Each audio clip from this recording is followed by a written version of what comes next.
Hello everybody, it's Alex once again from Remote Work Life. Thank you so much for joining me. I have yet another special guest for you today. I have Diane Schwartz, who is the CEO of Regan Communications. And Diane has a very interesting story to tell in terms of not only what Regan Communications does, but also her journey in terms of becoming CEO of a remote CEO at that of Regan Communications. And Regan Communications, they specialize in media and training. And one of the areas, or one of the prime areas of focus for them at the moment is well-being. And obviously well-being is a prime topic at the moment, and it's a very important topic. It's been so for a long time, but I think even more so now, and especially now that I suppose a lot of people are new to remote, and especially managers managing their teams on a remote basis. I think well-being is an important topic that we should be discussing. So, Diane, I want to thank you today for joining me on the podcast, and you're very welcome. Hi, Alex. Nice to be here. Thanks for having me. Not at all. Well, Diane, as I always do, I always like to find out about my guests rather than, say everything from my side of the story. So tell us a bit more about you. How did you come to be CEO of Regan Communications? Yeah, I joined Regan Communications about a year and a half ago. And prior to that, I was running a media division at another media company. And I had an opportunity to join what was sort of a frenemy for many years in the space of communication. So I had worked on some brands that covered PR, marketing, digital media, and communications, and had always been very fond of Regan Communications for the community, the loyal community, and the editorial coverage. And I love the whole area of communications. And so the opportunity to come on board a company and sort of in a new chapter in my life, in my career, I have a journalism background, but in my career to run a company that's focused on a market that I love. And now to branch out into some new markets like workplace wellness has been just such a treat for me, frankly. So yeah, I basically came on board, and less than 6 months later, we had pandemic. And so running a company through all this uncertainty has certainly been like 5 year one for me, but it's been exhilarating. No, it's excellent. And I can imagine, well, no, I can't actually, having to step into a new role as CEO, in the midst of a pandemic. I suppose what were your main challenges? Because I mean, there's obviously lots of challenges if you're stepping into a CEO position, full stop. But if you're stepping in the midst of a pandemic, what challenges have you managed to overcome? Yeah, where do I begin?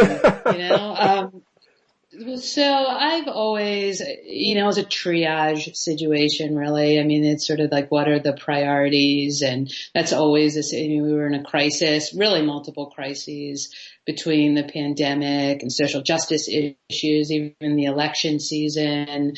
So, my whole team has been remote. Our whole community, everybody's lives turned upside down, the customers we serve.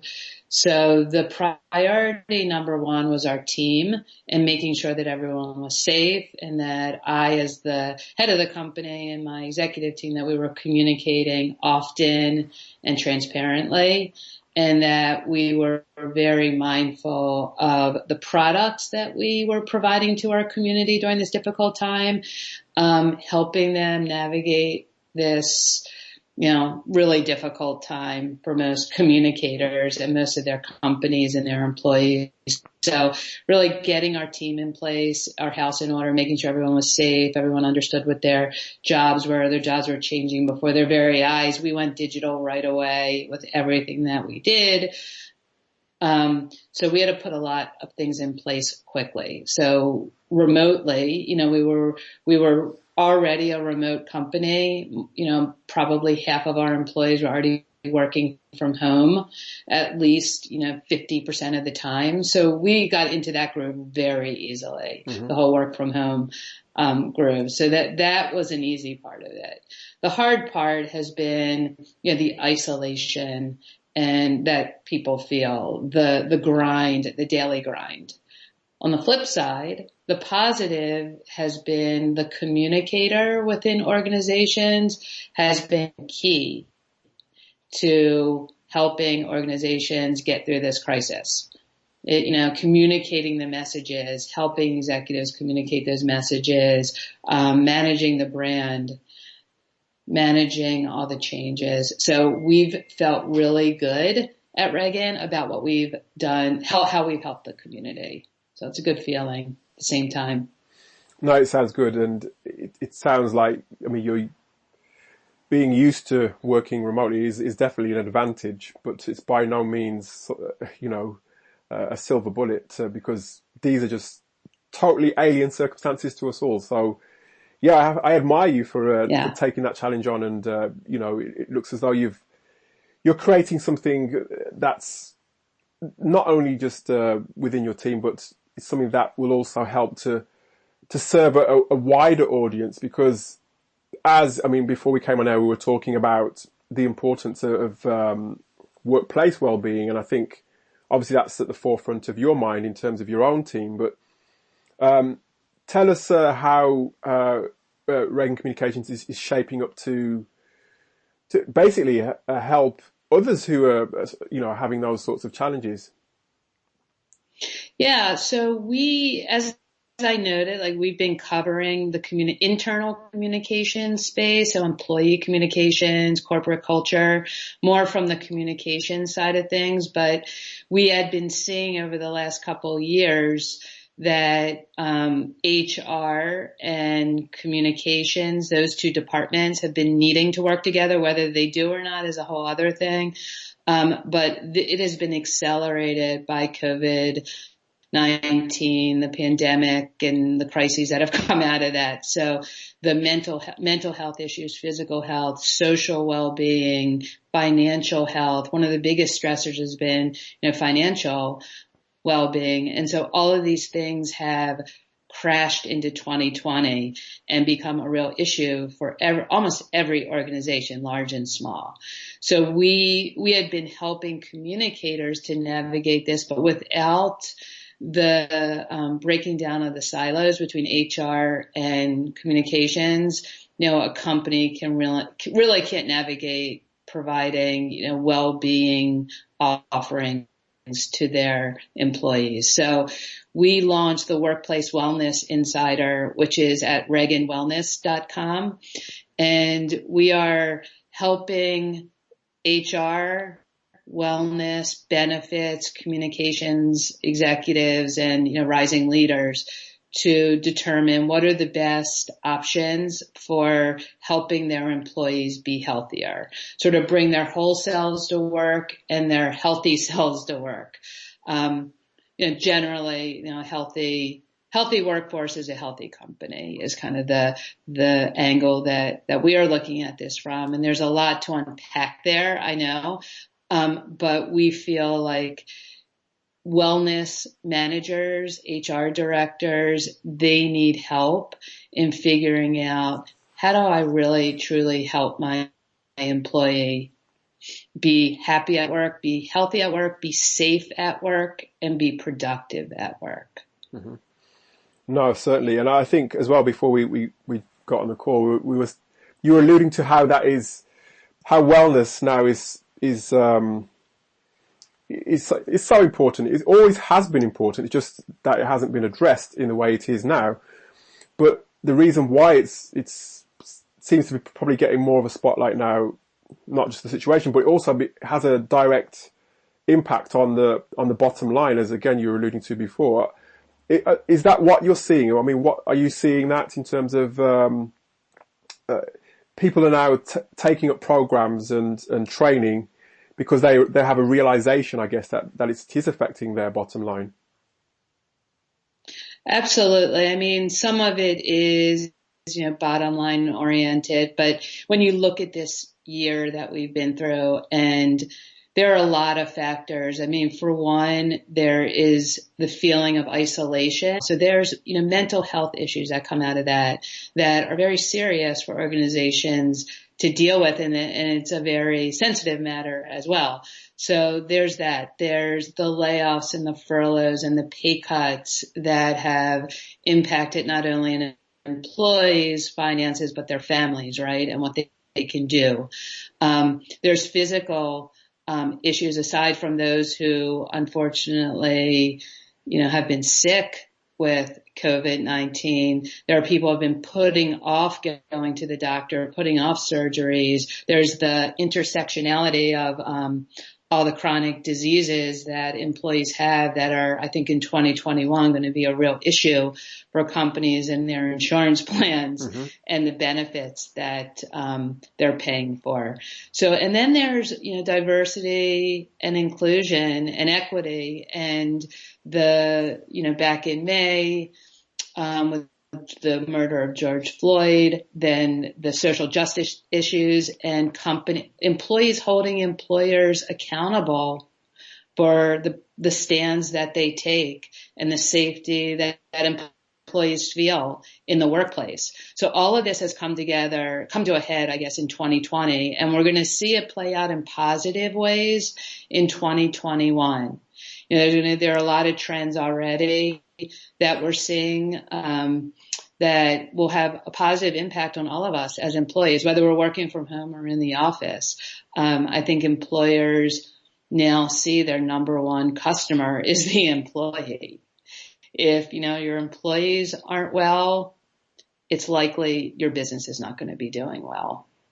No, yeah, I can imagine. And I think one of the trends I've been seeing quite a lot is, like you said, since May and the incident with George Floyd is, lots of employers, go literally falling over themselves to show that they're diverse. Is that also what you've been seeing? Have you been seeing, a lot of outpouring in terms of the diversity? You alluded to it just now, but is it something that's intrinsic where the wellness is concerned as well?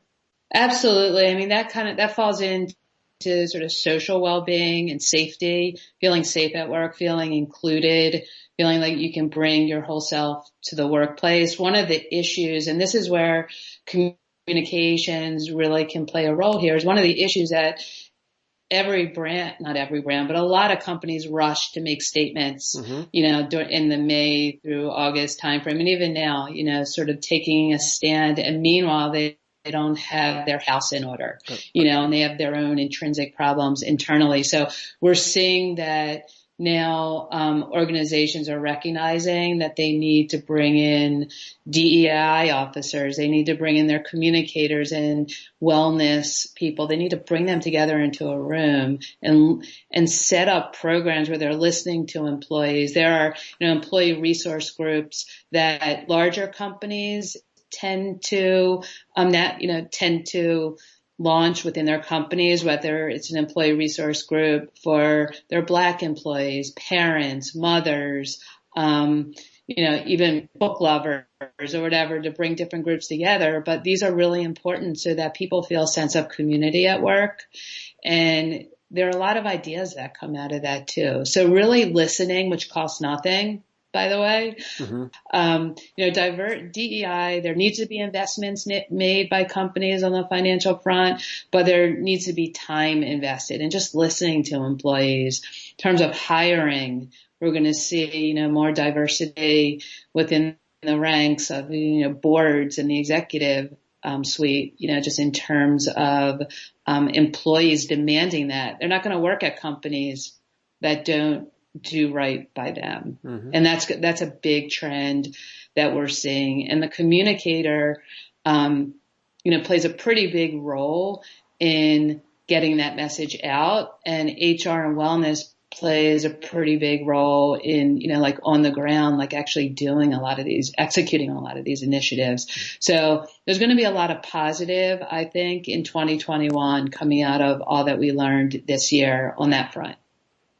No, definitely. It certainly is a positive, but I think it's a question that I've heard quite a lot. A couple of panels I did as well. How do you actually communicate in such a way that it's genuine? I don't know if that is the right word, or it comes across as not necessarily jumping on a bandwagon. So you become, I don't know, sometimes it kind of detracts from the actual message that you're trying to put across. If sometimes people feel as though, especially if you're outside of the company and you're applying to join a company, sometimes from the feedback I've got, it can feel as though it's not, I don't think genuine is necessarily the right word, but it feels as though it's coming from a place of a knee-jerk reaction sort of thing to the situation. How do you then put that message across your various platforms, your website, your social, so that it's a message that is well received, I suppose? Well, first the CEO or the leaders of the company need to bring their authentic selves to work and need to acknowledge the shortcomings that they may have, the unconscious biases that they and their team may have, and just put it all out there. Mm-hmm. I think, just like us as humans, we appreciate when people say they're sorry or admit, their weaknesses and say that they're working on it. So I think that's the first thing. And then, if it's not on the leadership, then, that company's really got to think about who their leaders are and what they want to do there. But then it's just being consistent in the messaging and also being respectful of people's time. And in terms of, I think people are just really tired, exhausted from this year. And there's DEI everywhere. I mean, there's 3 letters are just everywhere, all the place, all the time. Yeah. And I think we need to just give people a break too and let them pick their platforms that they want to share and listen. And there's a lot of Zoom fatigue. There's a lot of people, the Zoom intelligence, I think maybe like the emotional, intelligence. I think like Zoom or video intelligence. Mm-hmm. I mean, I think we're going to see more people on phone calls mm-hmm. and fewer on video calls. And not everyone wants to show up on video all the time. It may not make them feel comfortable. So I think we need to be sensitive.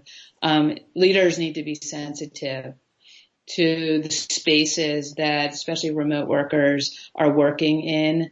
And, when they want to be heard and by whom. And just because they're a person of color doesn't mean that, they need to be invited. They need to participate in every DEI initiative mm-hmm. in the company. So I think there's a lot that we all need to learn. We're figuring it out. And I think for the most part, companies or the people that run the companies mean well and are stumbling for sure. But most have gotten back up and I think been pretty respectful and smart in their internal and external messages and have been putting their money where their mouth is. Like Bank of America, for example, I think committed at least $1 billion to racial and economic injustices, in terms of correcting those. So I think companies that are putting some investments into this in their communities. And in terms of, obviously we talked about diversity, but there's other aspects as well, like you mentioned isolation.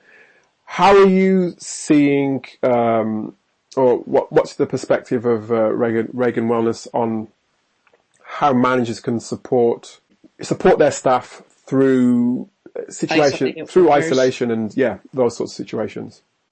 Well, another trend that we're seeing is, there's the corporate headquarters, like the physical headquarters of a company, and then there's the digital headquarters. And that, we've seen that for a while, digital workplaces and intranets and different collaborative platforms that teams are working on. But I think we're going to see more and more people looking at their screens as their digital headquarters to get the information they need whenever they need it. So that's a good thing. That's a positive thing. I mean, it comes with video so you can interact with people too, but it's also just sort of a 24/7 headquarters for people. I think managers who are on the front, they are on the front lines with their teams, and they need to be trained, on communication skills and how to communicate with their various demographics and where different people are located. There are a lot of managers who have some employees who are working from home and some who are in the factory or out in the field or in a truck somewhere. So there's a lot of manager training and communication we're going to be seeing. And I think just simple things that we can all do, picking up the phone or setting up a Zoom coffee, to just ask people how they're doing. How are you today? How can I help? So the isolation, I think we see a light at the end of the tunnel with, isolation and people being able to get together sometime next year. But companies, I think, understand that they need to be supportive and flexible with work hours and time off and with family issues. And those are all trends we're going to see more and more of. More paid time off, more investment in apps like mindfulness apps, and ClassPass and things like that that help employees be less isolated, even outside of work. And employers are going to be the ones paying for that rather than out of your pocket. That's a good thing too. Right? No, it definitely is. And I think, it's going to be more responsive. I think there's more responsibility now, isn't there, generally for employers to look after that. It's basically what you're saying. There's more responsibility on employers to look after their staff. Because not just because we're in an unusual situation, but I think to be part of a remote team means being part of the actual culture of that team and being vested in the culture of the team and getting people involved, getting your team involved, thinking about things to help them feel as though they belong, like you were saying before as well. And trust is a massive thing as well, I guess, I think, personally, what will happen, and I hope that will happen, is teams will become more sort of together, more closer, and probably work more effectively and are able to work in different ways. Is that how you see things as well? I do. I mean, I think people are hankering to collaborate in person. I think we're going to see people wanting to come back in the office. And there's research that says the ideal is, working from home 2 days a week and coming into the office 3 days. I think that is up for, debate. I think it really depends on the company. It could be all work from home culture or 100% in the office, although I doubt we're going to see any companies demanding, 100% in the office for a lot of the jobs. Some require you to be in the office every day, but a lot of jobs in the knowledge economy, do not require that. So I think we're going to see the actual physical workspace change, where when people do come into the office, it's more in collaborative spaces rather than in a cubicle, hunkering down in a cubicle and, then going home and having not talked to anyone that whole day. So I think that, that's another positive change that's going to come. You mentioned trust. And I do think we're living through this era of disinformation and misinformation, and it's hard to know for some people like who to trust. And if they have to trust their employer, they are counting on their employer, to do right by them. And that's why wellness is so critical, because when you think about the areas that an employer can help an employee with who is spending 8 to 10 to 12 hours a day with that employer, it's an incredible responsibility, for an employer. But employers can really make a difference in people's lives, especially as we come out of this stressful year. And even younger employees, the younger generation, have really missed out in this past year on the training, professional development, mentoring that they need so much in the early parts of their career. So we're going to see a lot more training and upskilling of employees as, the world accelerated, by like 5 years or so because of this pandemic. Mm-hmm. No, I can see that. And I think one bit of advice I can give to anybody who's listening is that lots of, established remote companies, as I said, it's very different circumstances, but lots of established remote companies have a lot of good stuff that they do to support their employers, which, those who are new to remote, or at least not necessarily geared towards remote, can learn from. But I think one other question I wanted to ask you, Diane, is in terms of wellness programs, in your eyes, what does a good wellness program look like? Well, it does not look like a cookie cutter.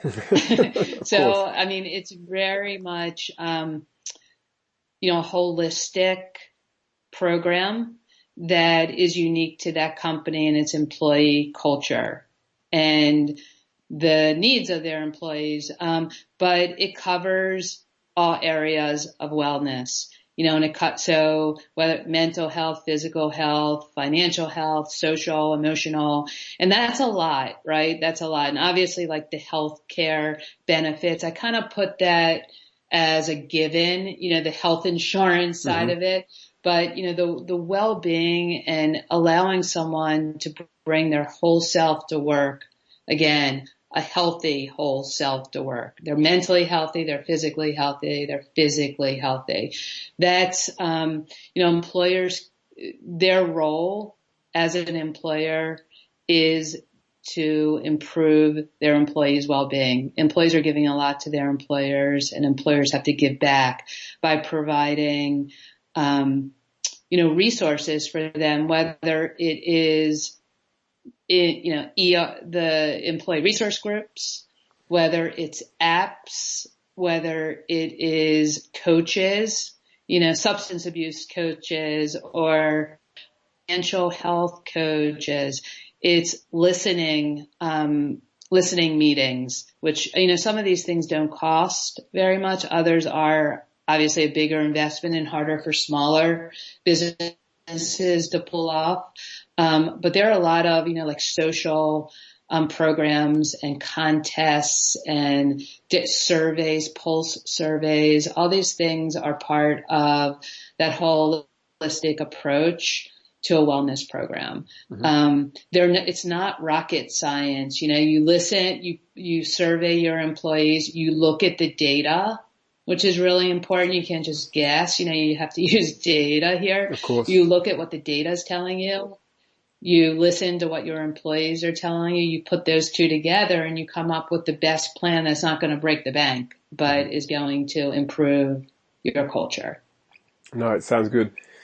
And just one other question. Diane, what are your plans then for Reagan Communications, Reagan Wellness? What does 2021 look like for you? Well, we just launched this brand at ReaganWellness.com, and we have gotten our sea legs. We've spoken to hundreds of wellness managers and HR directors and communicators. I've learned a lot in the last 6 months really. And we're looking forward to continuing to offer those blueprints for wellness programs. We're going to be holding a couple conferences next year. The first one will be virtual. Hopefully the second one in the fall will be like face to face. In the flesh, yeah. We will see.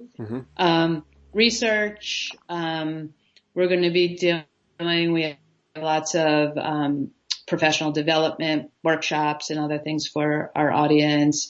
We have an awards program honoring the best wellness campaign. So we're going to be immersing ourselves in this space. We're going to be watching this role of the wellness manager really take hold in mid to large size organizations and help them, advance in their careers. So Sounds exciting. Well, that's just a little bit of just a little bit. Yeah, it's just a little bit. But whatever happens, Diane, I'd like to keep in touch to inform the remote work life community about what you're doing. So when your events come around, let us know and we'll share it amongst the community. And, all I want to say is thank you for joining me today. And I really wanted to wish you all the best with Reagan Wellness and Reagan Communications in general, and your role as CEO as well. Thank you so much, Alex. I really appreciate it. I wish you the best too. Happy New Year. Thank you. Thank you. And we'll talk to you soon, hopefully. Hope so. I hope so.